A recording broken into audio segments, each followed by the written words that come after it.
Hello there. Welcome back to this very special and important broadcast where we're asking you to call 575-HOPE and make a donation. We are broadcasting live in Tooele. Fortunately, we have some cloud cover at the moment, but it's been right about 100 degrees and a very hot wind.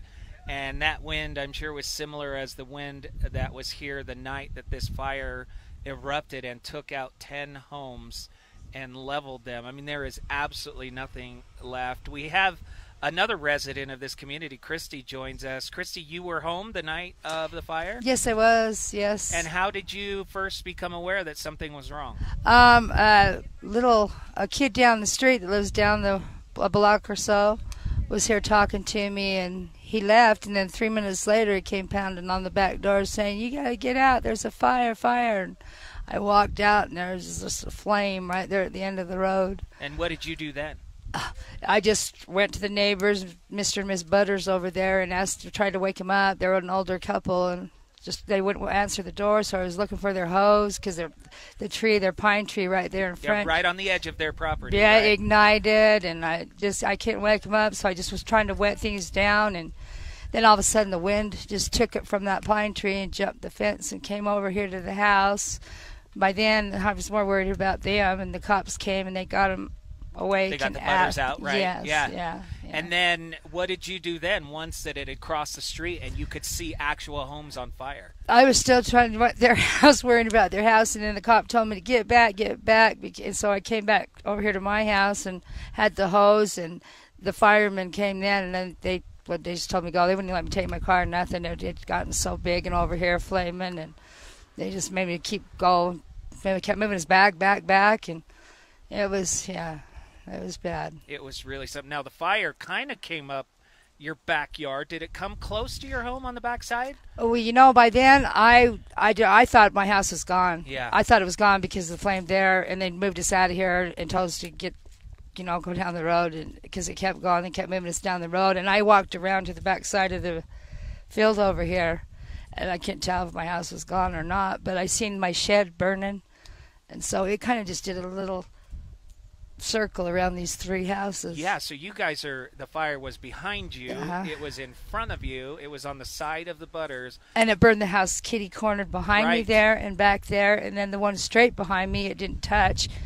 And then it jumped from my sheds over to their sheds. It was just crazy how it just... Yeah, it doesn't feel like there's any rhyme or reason as to how the fire went, which just tells you that the wind was just crazy. And we've been sitting here today, and there's no one direction for the wind in this area. 1 minute it's in my face, the next minute it's to my back, which probably explains why the fires were that way. So how is your home? Is there damage beyond the sheds? No, my home's good, thank goodness. Yeah. Was smoke damage or anything None. on the inside? Really? Just my shed got it back there, and that's about it. My shed's burnt to the ground.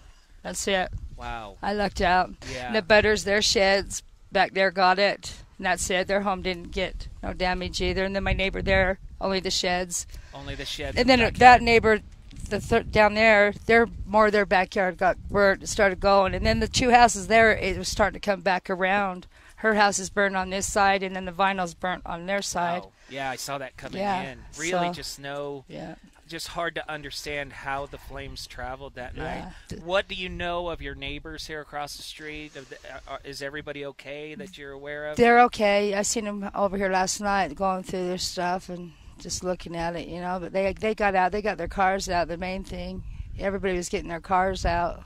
It seems like this community really came together. They to really help everybody did. out. The firemen did a fabulous job. Fabulous. As much as it wasn't running out of water because there's no fire hydrants and there's nothing here, And they had water trucks doing the fields. They all just came together. Yeah, and that seems to me one of the real miracles here. It feels like the conditions that night, it could have taken out 100 homes. Oh, it was so fast. And it was just so crazy. It was just unreal. Well, Christy, we are so glad you're safe and so glad your home is okay.